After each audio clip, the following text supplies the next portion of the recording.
گویا دو ہستیوں سے ہمارا واسطہ پڑا، ایک اللہ سے جو ارحم الراحمین ہے، اور ایک محمد الرسول اللہ سے جو رحمت للعالمین ہے۔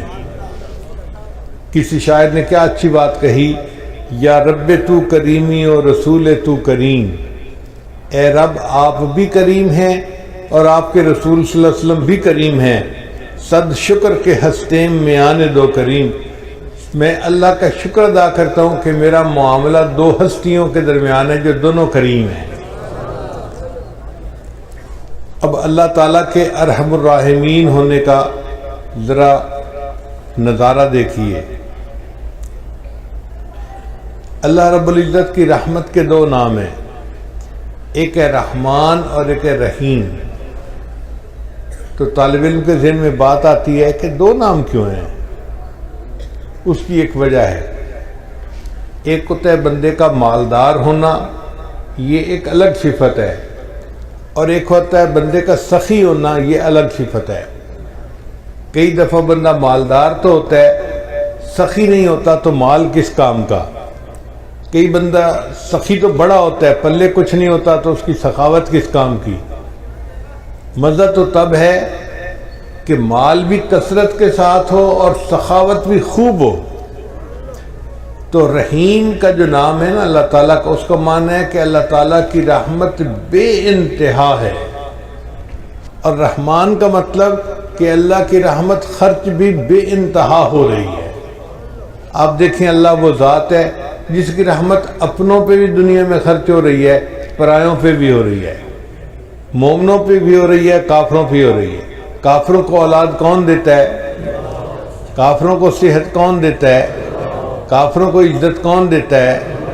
تو یہ سب کچھ نعمتیں ان کو دنیا میں اللہ دیتا ہے۔ اللہ وہ ذات ہے جو رحمان ہے، جو وفاداروں کو بھی دنیا میں دیتا ہے، غداروں کو بھی دنیا میں دیتا ہے۔ اس کی رحمت کی انتہا دیکھیے کہ ہر کسی پر اس کی رحمت خرچ ہو رہی ہے۔ اس لیے یہ دو نام ہیں، رحمان اور رحیم۔ رحیم کا مطلب وہ ذات جس کی رحمت اتنی کہ کوئی اس کی انتہا ہی نہیں، اور رحمان کا مطلب وہ ذات کہ جس کی رحمت اپنے اور پرائے ہر ایک کے اوپر خرچ ہو رہی ہے۔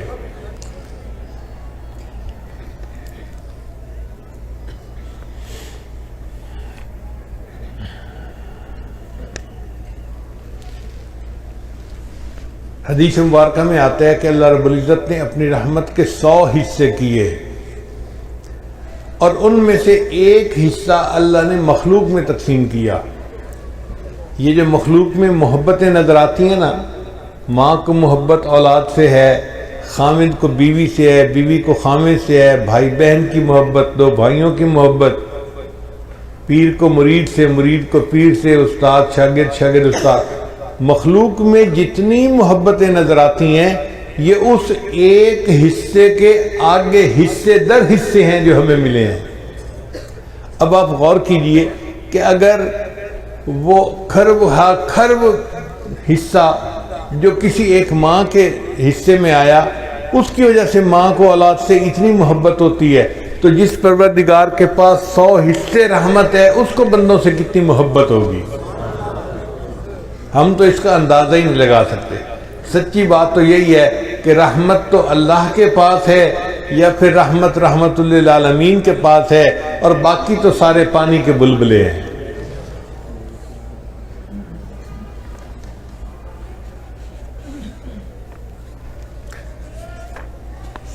چنانچہ اللہ رب العزت نے اپنے پیارے حبیب صلی اللہ علیہ وسلم کی امت کے لیے دنیا میں ایسا نظام بنایا کہ چھوٹے چھوٹے بہانوں سے ان کے گناہوں کو معاف کرنا ہے۔ اب ذرا غور کیجئے کہ کوئی بندہ نیکی کا ارادہ کرتا ہے نا، ابھی نیکی کی نہیں ہے، صرف دل میں ارادہ کیا، مصمم ارادہ کیا، تو ارادہ کرنے پر فرشتہ ایک نیکی نامہ اعمال میں لکھ لیتا ہے۔ ابھی اس نے کچھ بھی نہیں کیا، لیکن چونکہ ارادہ کر لیا تو ارادہ کرنے پر اس کے لیے نیکی لکھ دی جاتی ہے، اور نیکی کا فرشتہ امیر ہے، اور جو گناہ لکھنے والا فرشتہ ہے وہ اس کا ماتحت ہے۔ اب یہی بندہ گناہ کا ارادہ کرے تو گناہ والا فرشتہ لکھ نہیں سکتا۔ کیوں؟ نیکی والا فرشتہ کہتا ہے بھی گناہ کیا تو نہیں نا، تمہیں کیا مسئلہ ہے، کیوں لکھ سکتے؟ گناہ کا ارادہ کرے تو نہیں لکھ سکتا، نیکی کا ارادہ کرے تو نیکی لکھی جاتی ہے۔ پھر ایک بندے نے گناہ کر لیا تو گناہ والا فرشتہ پوچھتا ہے اپنے افسر سے، میں لکھ لوں اس نے تو گناہ کر لیا؟ وہ کہتا ہے یار تمہیں جلدی کیا ہے، تھوڑا ویٹ کرو، ہو سکتا ہے کہ یہ شرمندہ محسوس کرے اور توبہ کر لے اور گناہ لکھنے کا موقع ہی نہ آئے۔ 6 گھنٹے تک وہ انتظار کرواتا ہے۔ اگر بندہ گناہ کرنے کے 6 گھنٹے بعد تک بھی افسوس نہیں کرتا تو پھر اس کا گناہ لکھا جاتا ہے۔ لیکن جو ایک نیکی لکھتے نا فرشتہ، وہ کئی مرتبہ ایک نیکی کو 700 گنا تک بڑھا دیتا ہے۔ حدیث مبارکہ میں آتا ہے کہ جب کوئی بندہ سو جاتا ہے تو نیکی والا فرشتہ ایک نیکی کے بدلے میں 10 گناہوں کو مٹا دیتا ہے۔ اب سوچئے کہ ہم تو سو رہے ہیں لیکن نیکی والا فرشتہ ایک نیکی کے بدلے 10 گناہوں کو مٹاتا چلا جا رہا ہے۔ تو کئی مرتبہ کوئی گناہ بچتا ہی نہیں، مومن نے نیکیاں اتنی کی ہوتی ہیں۔ حدیث مبارکہ میں آتا ہے، بخاری شریف کی روایت ہے کہ جس بندے نے دن میں 100 مرتبہ سبحان اللہ و بحمدہ پڑھ لیا، اللہ اس کے سب گناہوں کو معاف کر دیتے ہیں، اگرچہ اس کے گناہ سمندر کی جھاگ کے برابر کیوں نہ ہوں۔ اب بتائیے کتنا چھوٹا سا ذکر ہے، 100 مرتبہ یہ ذکر کرنے پر اللہ تعالیٰ بندے کے سب گناہوں کو معاف فرما دیتے ہیں، اگرچہ اس کے گناہ سمندر کی جھاگ کے برابر کیوں نہ ہوں۔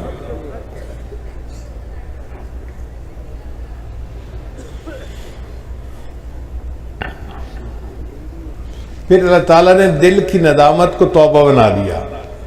ایک بندہ زبان سے کچھ نہیں بولتا مگر غلطی کرنے کے بعد اپنے دل میں نادم ہوتا ہے، تو الندم توبۃ، وہ جو دل میں نادم ہوا، شرمندہ ہوا کہ سوری مجھے ایسے نہیں کرنا چاہیے تھا، میں غلطی کر بیٹھا، یہ دل سے نادم ہونا ہی اس کی توبہ ہے، اس پر اللہ گناہ معاف فرما دیتے ہیں۔ تو دیکھیے اللہ تعالیٰ بہانے ڈھونڈ رہے ہیں نا بندے کے گناہوں کو معاف کرنے کے۔ پھر اللہ تعالیٰ نے توبہ کے قبول ہونے کے لیے کوئی شرط متعین نہیں کی کہ یہ شرط پوری کرو گے تو توبہ قبول کریں گے۔ بندے نے توبہ کی، اللہ نے فوراً قبول فرما لی۔ پھر جو بندہ بیمار ہو جاتا ہے تو بیماری کی وجہ سے اس کے گناہ معاف ہو جاتے ہیں۔ حدیث مبارکہ میں ہے کچھ لوگ بیمار ہوتے ہیں ان کے گناہ معاف ہو جاتے ہیں، اور جب بیماری سے صحت یاب ہوتے ہیں وہ اس طرح گناہوں سے پاک ہوتے ہیں جس طرح اس دن پاک تھے جب اس کی ماں نے ان کو جنم دیا تھا۔ بیماری کیا آئی؟ بندے کے لیے روحانی غسل کا سبب بن گئی۔ پھر دنیا میں کوئی پریشانی آتی ہے، مصیبت آتی ہے، بندے کو ٹھوکر لگے، گناہ معاف، حتیٰ کہ اگر اس کا چراغ جلتا ہوا بجھ جائے تو اس پر بھی گناہ معاف ہو جاتے ہیں۔ تو اتنی چھوٹی چھوٹی پریشانیوں پر اللہ گناہ معاف کرتے ہیں۔ ایسے لگتا ہے کہ اللہ کی رحمت تل گئی ہے کہ میں نے اپنے محبوب کے امتیوں کے گناہوں کو معاف کر دینا ہے۔ پھر کچھ لوگ گناہ کر لیتے ہیں مگر اس پر توبہ استغفار نہیں کرتے۔ اللہ تعالیٰ نے ایک اور سبب بنا دیا۔ حدیث مبارکہ میں آتا ہے کہ اللہ تعالیٰ مچھلیوں کو، پرندوں کو اور چیونٹیوں کو حکم فرماتے ہیں کہ تم ایمان والوں کے لیے استغفار کرو۔ وہ مچھلیاں پانی میں، پرندے ہوا میں اور چیونٹیاں اپنے بلوں میں مومنوں کے لیے استغفار کر رہی ہوتی ہیں، اور یہ تو زمین کی مخلوق تھی۔ اللہ تعالیٰ نے اس سے بھی اور بڑا کرم کیا، وَيَسْتَغْفِرُونَ لِمَنْ فِي الْأَرْضِ، اللہ فرشتوں کو حکم کرتے ہیں کہ جو مومن گناہگار خطا کر بیٹھے تم ان کے لیے استغفار کرو، میں گناہ معاف کر دوں گا۔ تو فرشتے بندوں کے لیے استغفار کرتے ہیں۔ پھر ایک دوست کی دعا پر اللہ تعالیٰ دوسرے دوست کے مغفرت فرما دیتے ہیں۔ پھر دیکھیے جمعہ کے دن اللہ تعالیٰ پورے ہفتے کے گناہوں کو معاف فرما دیتے ہیں۔ حدیث مبارکہ میں آتا ہے کہ رمضان مبارک میں اللہ تعالیٰ پورے سال کے گناہوں کو معاف فرما دیتے ہیں۔ جس بندے نے حج کیا یا عمرہ کیا، رجع کہ یوم ولدت امہ، وہ حج سے اس طرح واپس لوٹتا ہے جیسے اس دن گناہوں سے پاک تھا جب اس کی ماں نے اس کو جنم دیا تھا۔ اللہ اس طرح گناہوں سے بندے کو پاک کر دیتے ہیں۔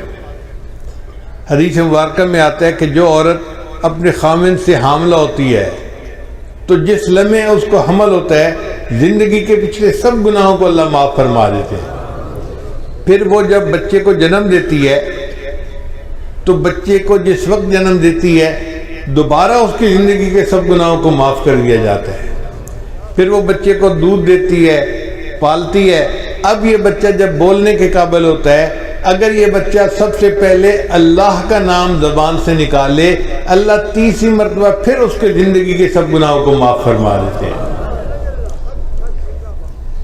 تو اس سے تو پتہ چلتا ہے کہ اللہ تعالیٰ کی رحمت تل گئی ہے بندوں کے گناہوں کو معاف کرنے کے لیے۔ یعطیک ربک فترضی، اے میرے محبوب صلی اللہ علیہ وسلم، اللہ تجھے اتنا عطا کرے گا کہ تو راضی ہو جائے گا۔ ہمارے مرشد عالم رحمۃ اللہ اس کا ترجمہ یوں فرماتے تھے سمجھنے کے لیے کہ وَلَسَوْفَ يُعْطِيكَ رَبُّكَ فَتَرْضَىٰ، اللہ تجھے اتنا دے گا کہ تو بس بس کرے گا۔ ہوتا ہے نا، آپ اپنے ایک برتن میں دودھ لے رہے ہیں اور دودھ ڈالنے والا اتنا ڈالتا ہے کہ وہ کنارے تک آ جاتا ہے تو لینے والا کہتا ہے بس بس بس بھائی۔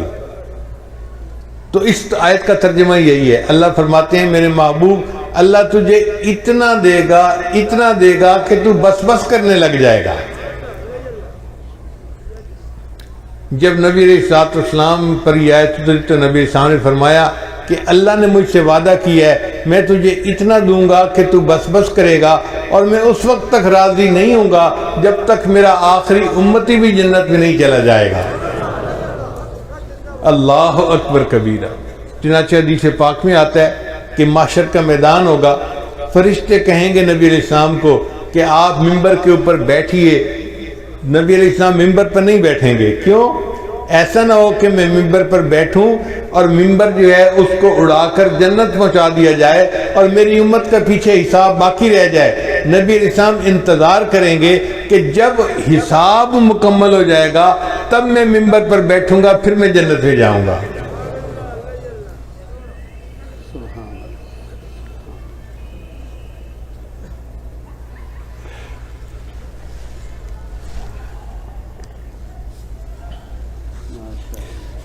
چنانچہ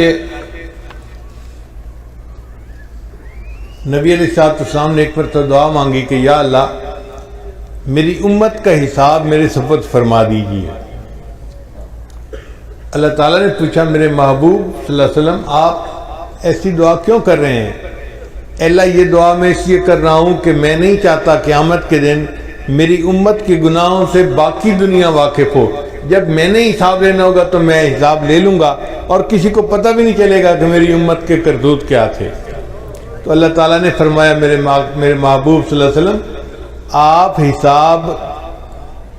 آپ کی امت کا حساب میں ہی لوں گا، مگر میں اس طرح گناہوں کو معاف کروں گا کہ جب آپ کی امتی قیامت کے دن آئیں گے بڑے بڑے گناہ پہلے ہی معاف ہو چکے ہوں گے۔ تو دیکھیے سکرات موت سے گناہ معاف ہوتے ہیں، ضغطۂ قبر سے گناہ معاف ہوتے ہیں، قیامت کے دن کی جو وحشت ہوگی اس سے بھی امت کے گناہ معاف ہوں گے، اور امت جب نبی اسلام کے سامنے پیش ہوگی تو ان کے گناہ معاف ہو چکے ہوں گے۔ اور اگر کوئی رہ بھی گیا ہوگا تو حدیث پاک میں آتا ہے اللہ تعالیٰ ایک بندے کو بلائیں گے اور اس کے گرد نور کی چادر تان دیں گے، جیسے کنات لگا دی جاتی ہے نا تو نور کی کنات لگ جائے گی۔ اب جب نور کی کنات لگ جائے گی تو باقی مخلوق کو کچھ پتہ نہیں چلے گا اندر کیا ہے، مگر اندر اللہ تعالیٰ اس بندے کو اس کے گناہ گنوائیں گے، یہ بھی گناہ کیا، یہ بھی کیا، یہ بھی کیا، وہ مانتا رہے گا حتیٰ کہ اس بندے کو یہ گمان ہوگا کہ آج میں جہنم سے نہیں بچ سکتا، میرا ایک ایک گناہ گنوایا گیا۔ جب اللہ سب گناہ گنوا دیں گے پھر فرمائیں گے کہ تو گناہ کرتا تھا مگر معافیاں بھی مانگتا تھا، ہم نے دنیا میں بھی تیری پردہ پوشی فرمائی اور مخلوق سے تیرے گناہوں کو اوجھل رکھا، ہم آج بھی تیرے گناہوں کو پردہ پوشی کرتے ہیں اور ان کو نیکیوں میں تبدیل کر دیتے ہیں۔ جب چادر ہٹے گی تو دنیا دیکھے گی کہ اس بندے کے نام اعمال میں کوئی گناہ ہی نہیں، تو لوگ کہیں گے شاید یہ انبیاء میں سے کوئی نبی ہے جس نے معصوم زندگی گزاری اور اس کے نام اعمال میں کوئی گناہ ہی نہیں، حالانکہ وہ نبی علیہ السلام کی امت کا گناہگار امتی ہوگا۔ اور ایک حدیث پاک میں ہے کہ اللہ تعالیٰ ایک بندے کو بلائیں گے اور اس کے چھوٹے چھوٹے گناہ گنوائیں گے، وہ چپ رہے گا۔ جب چھوٹے چھوٹے گناہ سارے گنوا دیں گے پھر اللہ فرمائیں گے اچھا ہم نے تیرے گناہوں کو نیکیوں میں تبدیل کر دیا۔ جب اللہ فرمائیں گے ہم نے تیرے گناہوں کو نیکیوں میں تبدیل کر دیا، وہ کہے گا یا اللہ میرے بڑے گناہ تو ابھی باقی ہیں۔ حدیث مبارکہ میں ہے کہ نبی علیہ السلام نے جب یہ حدیث سنائی تو آپ اتنا کھلکھلا کر ہنسے کہ صحابہ کو آپ کی داڑھیں جو تھی وہ بھی نظر آنے لگ گئیں کہ دیکھو چھوٹے چھوٹے گناہ گنوا رہے تھے تو چپ کھڑا تھا، جب کہا گناہ نیکیوں میں تبدیل کرتے ہیں تو کہتے ہیں جی میرے بڑے گناہ تو ابھی سارے باقی ہیں۔ تو اللہ تعالیٰ یوں امت کے گناہوں کو نیکیوں میں تبدیل فرما دیں گے۔ چنانچہ کچھ امتی ایسے ہوں گے جن کو اللہ تعالیٰ قیامت میں عرش کا سایہ عطا فرمائیں گے۔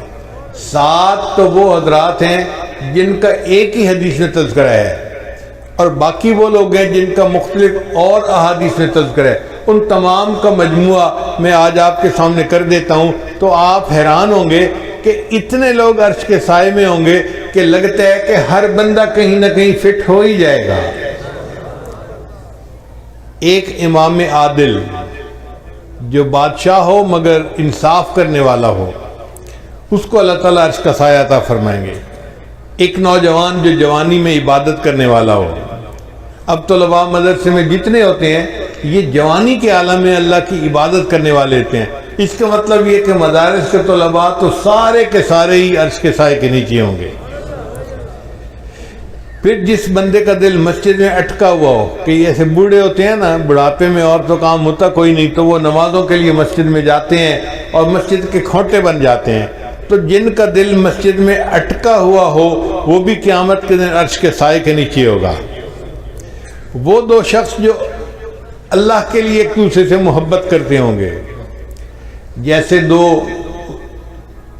طالب علم ہیں یا 2 پیر بھائی ہیں، اللہ کے لیے ایک دوسرے سے محبت، یا شیخ کو مرید کے ساتھ محبت ہوتی ہے یا مرید کو شیخ کے ساتھ، استاد کو شاگرد کے ساتھ، شاگرد کو استاد کے ساتھ، تو یہ دونوں بھی جنت کے سائے میں ہوں گے۔ اب آپ بتائیے اتنی باتیں گنوانے سے کتنے لوگ ہیں جو عرش کے سائے کے نیچے آنے کے مستحق بن گئے۔ پھر فرمایا کہ جو بندہ چھپ کے صدقہ کرے، یعنی صدقہ کرے اور کسی کو بتائے نہیں۔ کتنے مخیر حضرات ہیں یا ادارے کے معاونین ہوتے ہیں جو تعاون کرتے ہیں اور بتاتے کسی کو نہیں ہے، تو ایسا بندہ بھی قیامت دن عرش کے سائے کے نیچے ہوگا۔ اور پھر وہ بندہ جو تنہائی میں اللہ کو یاد کرے اور اس کی آنکھوں میں سے آنسو آ جائیں۔ نوجوان طلباء غلطیاں کر بیٹھتے ہیں لیکن کئی مرتبہ تہجد میں تنہائی میں یہ بیٹھ کے اس پر افسوس کرتے ہیں، توبہ طائب ہوتے ہیں اور دعا مانگتے ہوئے ان کی آنکھوں سے آنسو آ جاتے ہیں، تو ان لوگوں کو بھی اللہ تعالیٰ عرش کا سایہ عطا فرمائیں گے۔ پھر اگر کسی مرد کو عورت گناہ کی دعوت دے اور وہ کہے انی اخاف اللہ، میں اللہ سے ڈرتا ہوں، یا عورت کو مرد اپنی طرح متوجہ کرے اور وہ کہے کہ نہیں میں اللہ سے ڈرتی ہوں، تو یہ مرد اور یہ عورت بھی قیامت کے دن عرش کے سائے کے نیچے ہوں گے۔ پھر اگر کسی بندے نے قرضہ لیا مگر قرضہ دینے میں اس کو مشکل ہو رہی ہے اور وہ اپنے قرض دار کو کہتا ہے کہ جی مجھے تھوڑی مہلت اور دے دو، تو قرضہ ادا کرنے میں مہلت دینے والا مقروض بندے کو یہ بھی قیامت کے دن عرش کے سائے کے نیچے ہوگا۔ پھر ایک بندہ تو تجارت میں سچ بولتا ہو تو اس سچ بولنے پر اللہ تعالیٰ اس کو قیامت کے دن عرش کا سایہ عطا فرمائیں گے۔ پھر وہ بندہ جو رات کے اندھیرے میں مسجد میں چل کے جانے والا ہو، فجر کے وقت اندھیرا ہوتا ہے نا، لوگ مسجد میں آتے ہیں یا تہجد کے وقت آتے ہیں یا عشاء کے وقت آتے ہیں، رات کے اندھیرے میں چل کر مسجد میں جانے والا اللہ اس کو بھی عرش کا سایہ عطا فرمائیں گے۔ پھر یتیم کی پرورش کرنے والا، یہ تو ایک عام سی بات ہے، ہر دوسرے چوتھے گھر میں کوئی نہ کوئی یتیم پل رہا ہوتا ہے، کسی کی بہن کا بیٹا ہوتا ہے، کسی کے بھائی کا بیٹا، کہیں بہن پالتی ہے، کہیں بھائی پالتا ہے، تو گھروں میں یتیم ہمارے پلتے ہیں، یہ ایک عام سی بات ہے۔ یتیم کو پالنے والا بندہ بھی قیامت کے دن عرش کے سائے کے نیچے ہوگا۔ پھر صلہ رحمی کرنے والا بندہ اس کو کہتے ہیں جو رشتے ناطے قائم رکھے، یعنی اپنے رشتہ داریوں کا خیال رکھے۔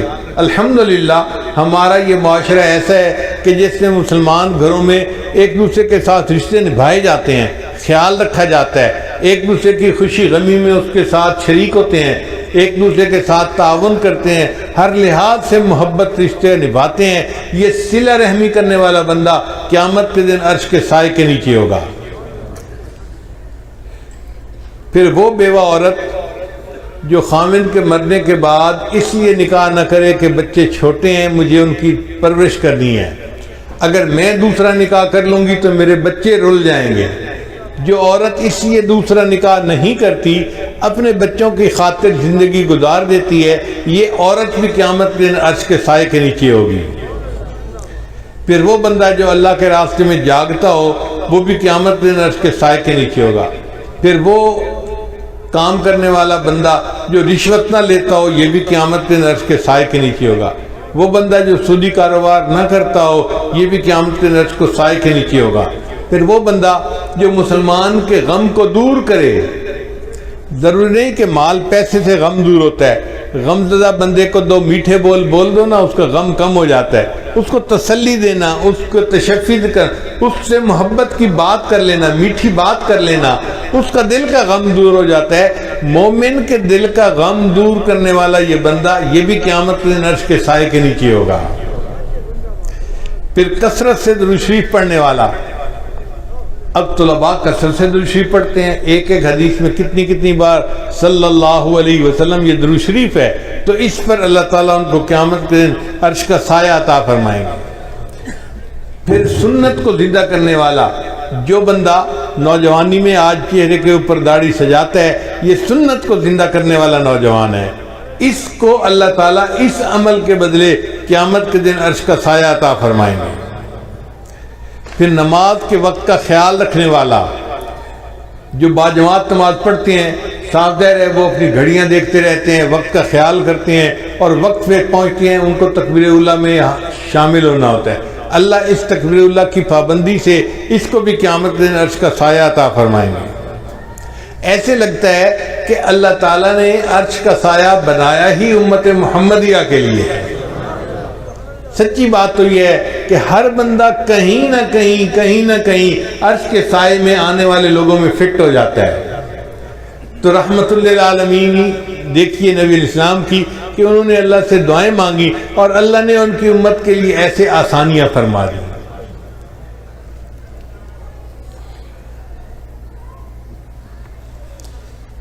نبی علیہ السلام امت کے لیے بہت دعائیں مانگا کرتے تھے۔ حدیث مبارکہ میں آتا ہے کہ نبی علیہ السلام نے ایک مرتبہ دریا کے کنارے نماز ادا فرمائی، سفر سے آ رہے تھے، تو جب آپ نے نماز پڑھی تو آپ نے دیکھا کہ ایک چڑیا آئی اور ریت کے 2-3 ذرات اس نے اپنی چونچ میں لیے اور دریا کے اوپر چل کے چلی گئی۔ پھر دوبارہ آئی، پھر اس نے 2-4 ذرات اپنی چونچ میں لیے، پھر اڑ کے چلی گئی۔ جب 2-4 دفعہ ایسا ہوا تو نبی علیہ السلام متوجہ ہوئے کہ یہ چڑیا کیا کر رہی ہے، تو جبریل علیہ السلام آئے، انہوں نے آ کے بتایا، اے اللہ کے نبی وسلم، آپ امت کی بخشش کی دعائیں کرتے ہیں، اللہ نے آپ کو ایک منظر دکھا دیا ہے کہ یہ چونچ میں جو ذرے لیتی ہے تو وہ چند ذرے ہوتے ہیں، اور یہ جا کر دریا کے اوپر پھینکتی ہے تو دریا کو پتہ ہی نہیں چلتا کہ ذرے پھینکے گئے یا نہیں پھینکے گئے۔ تو اللہ نے آپ کو دکھایا ہے آپ کی امت کے گناہ وہ ریت کے ذرات کی مانند ہیں، اور اللہ کی رحمت تو اس دریا کی مانند ہے، وہ ساری امت کے گناہوں کو بھی معاف کر دے تو دریا کو پتہ ہی نہیں چلے گا۔ کہتے ہیں کہ ایک مچھر کسی بیل کے سینگ پہ بیٹھ گیا تھا، پھر اس نے اڑتے ہوئے اس سے سوری کی کہ سوری میں آپ کے سینگ کے اوپر بیٹھا رہا، تو بیل نے کہا او میاں مجھے تو پتہ بھی نہیں چلا کہ تو بیٹھا بھی تھا یا نہیں بیٹھا تھا۔ اگر مچھر کے وزن کا بیل کو پتہ نہیں چلتا تو ہمارے گناہوں کا اللہ کی رحمت کے سامنے کوئی حیثیت ہی نہیں ہے۔ اللہ چاہے تو سب کے گناہوں کو معاف فرما دے۔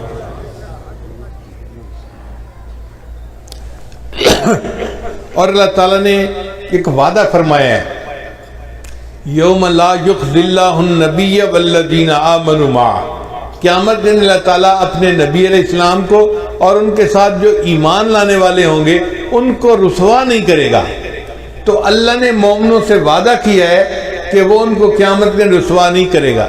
اب ہم نے کلمہ پڑھا الحمدللہ کہ ہم مومن ہیں، تو اب ہمارے دل میں یہ پکا گمان ہونا چاہیے اس کلمے کی وجہ سے اللہ تعالیٰ ہمیں قیامت میں رسوا نہیں فرمائیں گے، ہمارے عیبوں کی پردہ پوشی فرما کے عرش کا سایہ عطا کریں گے اور بالآخر ہمیں جنت عطا فرمائیں گے۔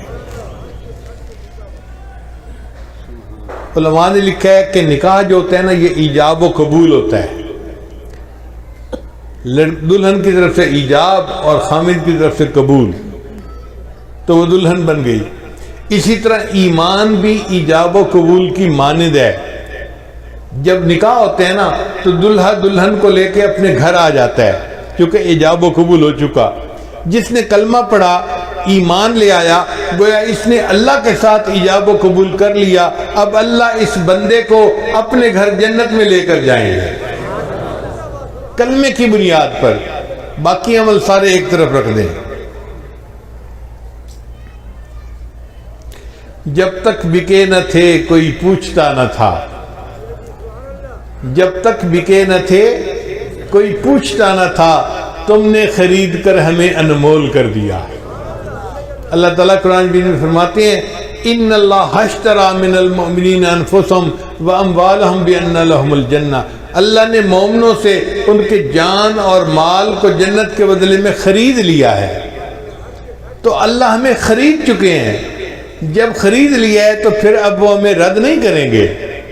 کسی شاعر نے کہا تو بعلم ازل مرادی دی، اے اللہ تو ازلی علم کے ساتھ مجھے دیکھتا ہے، دیدی آنکھ کے بعیب بخریدی، اے اللہ تو نے مجھے میرے عیبوں کے باوجود دیکھا اور مجھے پسند کیا، تبھی تو میرے ساتھ خرید کی ڈیل کی کہ میں نے بندوں سے ان کے جان مال کو خرید لیا ہے۔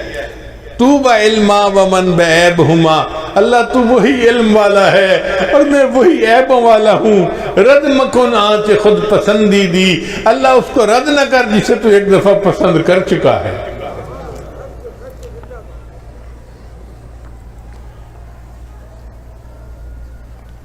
تو اللہ رب العزت کی رحمت کی کوئی انتہا نہیں ہے۔ چنانچہ حضرت شیخ عبدالقادر جیلانی رحمۃ اللہ علیہ نے اللہ تعالیٰ کی رحمت کا درس دیا اور 18 سال تک درس دیتے رہے، روزانہ درس دیتے تھے، ہزاروں لوگ مجمع میں آتے تھے، اور آپ اللہ کی رحمت کے اوپر درس دیتے دیتے 18 سال گزر گئے۔ ایک دن آپ نے اللہ تعالیٰ کے جلال پہ بھی درس دے دیا۔ اب لوگوں نے جو جلال پہ درس سنا تو وہ تو اتنا روئے کچھ بے ہوش ہو گئے اور کچھ ایک کی تو جان ہی نکل گئی۔ جب یہ منظر ہوا تو اللہ تعالیٰ نے الہام کیا عبدالقادر جیلانی تو لوگوں کے سامنے میرے جلال کا تذکرہ کرتا ہے، یا اللہ میں نے 18 سال تیری رحمت کا تذکرہ کیا۔ اللہ نے جواب میں فرمایا تو عبدالقادر کیا 18 سال میں میری رحمت ختم ہو گئی تھی؟ جس پروردگار کی رحمت کی یہ انتہا ہو کہ 18 سال تذکرہ کرنے پر بھی وہ رحمت ختم نہیں ہوتی، اس کی رحمت کا قیامت کے دن انعام ہوگا۔ چنانچہ اللہ تعالیٰ قیامت کے دن جو رحمت کے 100 حصے ہیں نا، تو 100 کے 100 حصوں کے ساتھ مومنوں کے ساتھ اپنا معاملہ فرمائیں گے۔ ماں کو اس 100 حصوں میں سے کوئی چھوٹا سا حصہ ملا ہوگا۔ کوئی ماں اپنے بچے کو تندور کی آگ میں ڈال سکتی ہے؟ حدیث مبارکہ میں نبی اسلام ایک جگہ پڑاؤ فرمایا تو وہاں ایک عورت تھی جو تندور پہ روٹیاں لگاتی تھی، وہ ملنے کے لیے آئی، کہنے لگی میں آپ سے ایک بات پوچھنا چاہتی ہوں، میں ماں ہوں، میں جب روٹیاں لگاتی ہوں میرا بچہ تنور کے قریب آتا ہے تو میں اس کو دور رکھتی ہوں، میں چاہتی نہیں کہ گرم ہوا بھی میرے بچے کو لگ جائے، اگر میں گرم ہوا بچے کو لگنا پسند نہیں کرتی تو اللہ تو بندے سے بہت محبت کرتے ہیں، وہ اپنے بندوں کو جہنم میں کیسے ڈالے گا؟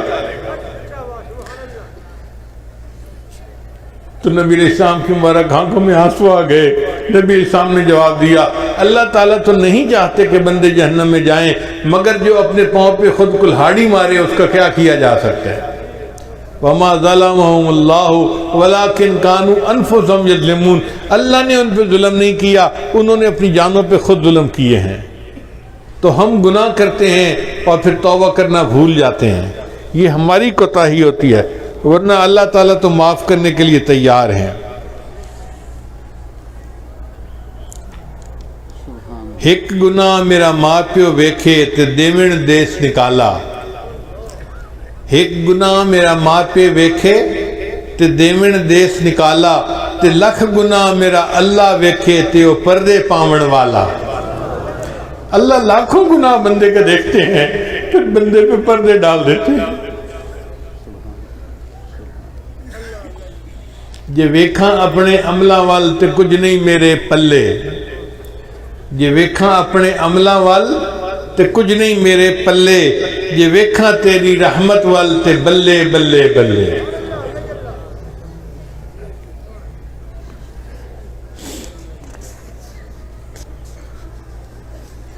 اس لیے اللہ تعالیٰ سے اس کی رحمت کی ہمیشہ امید رکھیں، استغفار کرتے رہیں، توبہ کرتے رہیں، مگر دل میں یہ حسن ظن رکھیں، ہمیں موت اس حال میں آئے کہ اللہ کے ساتھ ہمیں حسن ظن ہو کہ اللہ ہمیں ضرور معاف کر دے گا اور رحمت کا معاملہ فرمائے گا۔ ہمارے علاقے کا ایک واقعہ ہے، میں سنا دیتا ہوں۔ ایک پیر صاحب آئے، قریب موچی والا ایک گاؤں ہے وہاں پہ، تو پیر صاحب نے سوچا کہ دیہاتی لوگ نماز بھی نہیں پڑھتے اور باقی نیک اعمال بھی اتنے نہیں کرتے، تو ان کو مسجد میں بلائیں اور تقریر کر کے ان کو نصیحت کی جائے۔ چنانچہ انہوں نے اعلان کروا دیا کہ بھئی لوگوں آؤ، آج پیر صاحب تقریر کریں گے اور لوگ ان کی تقریر سنیں گے۔ کوئی 100 کے قریب دیہاتی جمع ہو گئے۔ جب تقریر شروع ہونے لگی تو ایک بوڑھا سا اٹھا، کہنے لگا، پیر صاحب میں ان پڑھ جاہل جٹ بتان ہوں، اگر مجھے کوئی بات سمجھ نہ آئے تو کیا میں سوال پوچھ سکتا ہوں؟ ان کا ہاں پوچھ لینا۔ اب پیر صاحب نے بیان شروع کیا۔ پیر صاحب نے بیان کرتے ہوئے موت کا تذکرہ کیا، پھر حشر کا تذکرہ کیا، پھر انہوں نے کہا کہ دیکھو پل صراط ہوگی جو بال سے زیادہ باریک اور تلوار سے زیادہ تیز ہوگی۔ ہم بھی اپنے بچپن میں اپنے والدین سے یہی سنا کرتے تھے کہ پل صراط ہوگی جو بال سے زیادہ باریک اور تلوار سے زیادہ تیز ہوگی۔ تو جب پیر صاحب نے یہ کہا تو وہ بوڑھا کھڑا ہو گیا، کہنے لگا، پیر صاحب مینوں تو لگتا ہے ایک کوڑ ہے۔ ان کا نہیں کتابوں میں لکھا ہوا ہے، فلاں کتاب میں فلاں کتاب میں۔ تو کہتے ہیں اچھا لکھے ہوئے کتابیں؟ انہوں نے کہا ہاں لکھے ہوئے ہے۔ اکھے پیر صاحب موڑ ان آنکھو چاہنا کہ اللہ سائیں دی پار تے پاون دی نیت کا ہی نہیں۔ بھئی اگر بال سے زیادہ باریک ہے اور تلوار سے زیادہ تیز ہے تو پھر یوں کہو کہ اللہ تعالیٰ کی پار گزارنے کی نیت ہی نہیں ہے۔ خیر بات آئی گئی ہو گئی۔ پھر پیر صاحب نے تقریر شروع کی کہ بھئی نیکی کرو، گناہوں سے بچو، اگر نہیں نیکی کرو گے، گناہ کرو گے تو پہلے اللہ تمہیں دوزخ میں ڈالے گا اور جب سزا مل جائے گی اس کے بعد پھر تمہیں جنت میں اللہ تعالیٰ ڈالے گا۔ جب انہوں نے یہ بات کی نا تو بوڑھا پھر کھڑا ہو گیا، پیر صاحب مینوں لگتا ہے یہ بھی کوڑ ہے۔ ان کا بھئی وہ کیسے؟ کہنے لگا، پیر صاحب گل دسو، میرے گھر جو پڑھا آوے تو میں انہوں 5-7 لتر ماراں، موڑا کھاں بھجیا ککڑ کھا لے اور کھا لئی سی۔ اور پیر صاحب اللہ جنہوں بخشنے اس بخش ہی چھوڑنے، اس کوئی نہیں سزا دینی اس نے۔ تو جیسے اس بوڑھے کو اللہ کی رحمت کے ساتھ اس نے ظن تھا نا کہ اللہ نے جب بخشنا ہے تو بخش ہی دینا ہے، اللہ کی رحمت کا اتنا ظہور ہوگا کہ ہمارے اندازے سے باہر۔ حضرت قاری محمد طیب رحمۃ اللہ لکھتے ہیں کہ اتنا ظہور ہوگا، اتنا ظہور ہوگا کہ ایک موقع آئے گا شیطان سر اٹھا کر دیکھے گا شاید میری بھی بخشش ہو جائے گی۔ شیطان کو بھی امید لگنے لگے گی کہ شاید میری بھی بخشش ہو جائے، اتنا اللہ کی رحمت کا ظہور ہوگا۔ مفسرین نے لکھا ہے کہ اللہ تعالیٰ بندوں کا حساب تو لیں گے جو ان کے حق ہیں، جب سب سے بندوں کے حساب حقوق العباد کا حساب لے لیا جائے گا تو فرشتے کہیں گے اللہ حقوق العباد کا حساب ہو چکا، اب صرف حقوق اللہ باقی ہیں۔ اللہ فرمائیں گے اچھا اگر صرف میرے حق باقی ہیں نا تو میں کریم ہوں، مجھے حساب لیتے ہوئے حیات ہی ہے، جس نے کلمہ پڑھا اس کو کہو کہ وہ چلا جائے جنت میں۔ ربما یود الذین کفروا لو کانوا مسلمین، یہ وہ وقت ہوگا جب ہر کافر دل میں یہ تمنا کرے گا کاش میں نے بھی کلمہ پڑھا ہوتا۔ اس وقت ہمیں احساس ہوگا کہ یہ کلمہ کتنی بڑی نعمت ہے جس کے پڑھنے پر اللہ نے ہمارے لیے جنت کے دروازے کھول دیے۔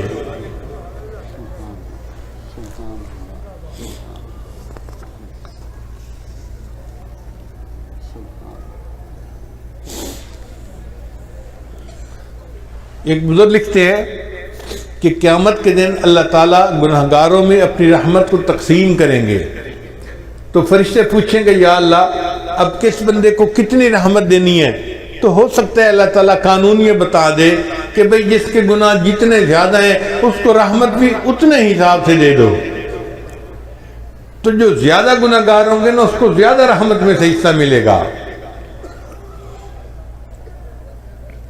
بے گناہوں میں چلا زاہد جو اس کو ڈھونڈنے، بے گناہوں میں چلا زاہد جو اس کو ڈھونڈنے، مغفرت بولی ادھر آ میں گناہگاروں میں ہوں، وہ کرشمے شان رحمت نے دکھائے روز حشر، چیخ اٹھا ہر بے گناہ میں بھی گناہگاروں میں ہوں۔ اتنا اللہ کی رحمت کا ظہور ہوگا کہ بے گناہ بھی کہہ اٹھیں گے میں بھی گناہگار ہوں، مجھے بھی رحمت میں سے حصہ چاہیے۔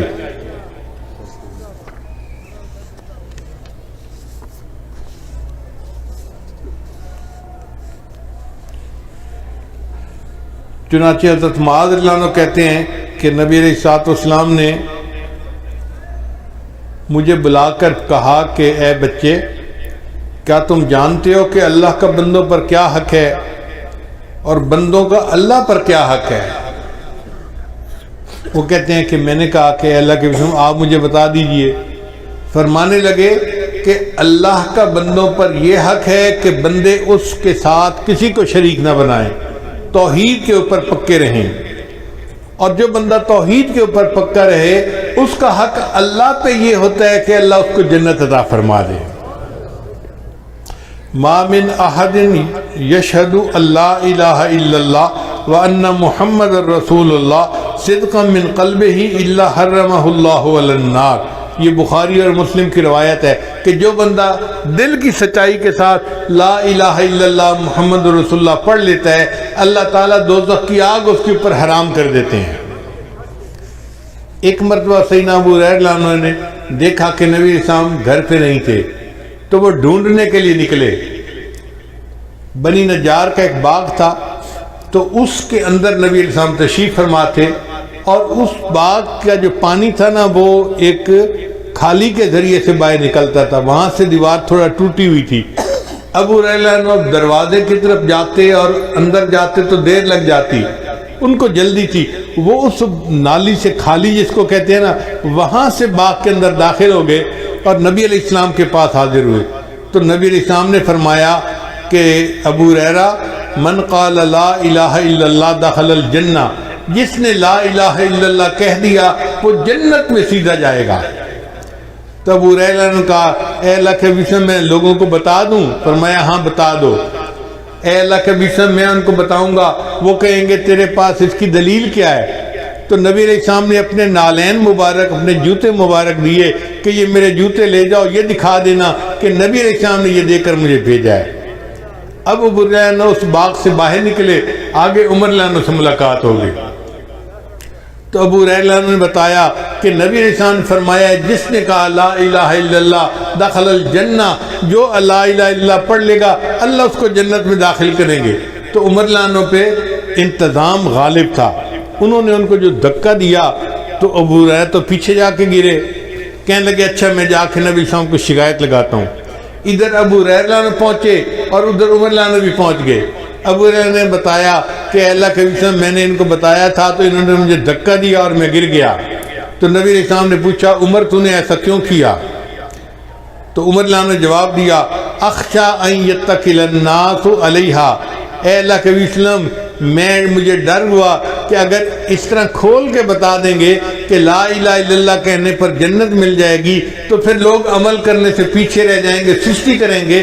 اس لیے میں نے کہا تھا کہ فخلہم یعملون، تو اس بات کو نہ کر، لوگوں کو عمل کرنے دے. تو واقعی بات ایسی ہے. نبی علیہ السلام نے یہ بات سن کے سکوت فرما لیا. ایک واقعہ میں نے کتابوں میں پڑھا تھا حضرت شبلی رحمۃ اللہ علیہ کا، لیکن میں اس کو نقل کرنے سے ڈرتا تھا. ایک مرتبہ رائے وینڈ کے سالانہ اجتماع میں حضرت مولانا محمد مسلم، مولانا محمد اسلم ملتانی، انہوں نے یہ واقعہ سنایا رائے وینڈ کے سالانہ اجتماع میں. اس کے بعد یہ واقعہ میں نقل کر دیتا ہوں. کتاب میں لکھا ہوا تھا کہ اللہ تعالیٰ کے اپنے اولیاء کے ساتھ بہت معاملات ہوتے ہیں، اللہ تعالیٰ ان سے کبھی کبھی دل لگی بھی فرماتے ہیں. تو ایک مرتبہ اللہ تعالیٰ نے شبلی پر الہام فرمایا، شبلی کیا تو چاہتا ہے کہ میں تیرے عیب لوگوں پر واضح کر دوں، تجھے دنیا میں کوئی منہ لگانے والا نہ رہے؟ شبلی کیا تو چاہتا ہے کہ میں تیرے عیب لوگوں کے اوپر ظاہر کر دوں تو تجھے دنیا میں کوئی منہ لگانے والا نہ رہے؟ وہ بھی آگے ناز کے انداز میں تھے، کہنے لگے اللہ کیا تو چاہتا ہے کہ میں تیری رحمت کھول کر لوگوں کو بتا دوں تجھے دنیا میں کوئی سجدہ کرنے والا نہ رہے؟ جب یہ الہام ہوا، جب یہ بات کی تو فوراً الہام ہوا شبلی نہ تو میری بات کہنا نہ میں تیری بات کہتا ہوں. تو واقعی اگر اللہ تعالیٰ کی رحمت کا ہمیں صحیح پتہ چل جائے تو ہم تو سستی میں پڑ جائیں کہ اللہ نے معاف تو کر ہی دینا ہے. اس لیے جو لگا ہوا ہے وہ لگا رہے اور معافی مانگتا رہے، کیونکہ گناہ کر کے معافی نہ مانگنا اس کا بڑا نقصان یہ ہے کہ موت کے وقت ایمان سلب کر لیا جاتا ہے. تو گناہ کرنے کے بعد پھر اس پر رونا دھونا یہ ہماری ذمہ داری ہے. اگر ہم روتے رہیں گے، دھوتے رہیں گے اور ایمان کے اوپر موت آ گئی تو آپ سمجھیں کہ انشاءاللہ اللہ تعالیٰ اس کلمے کی برکت سے ہمیں بالآخر جنت عطا فرمائیں گے.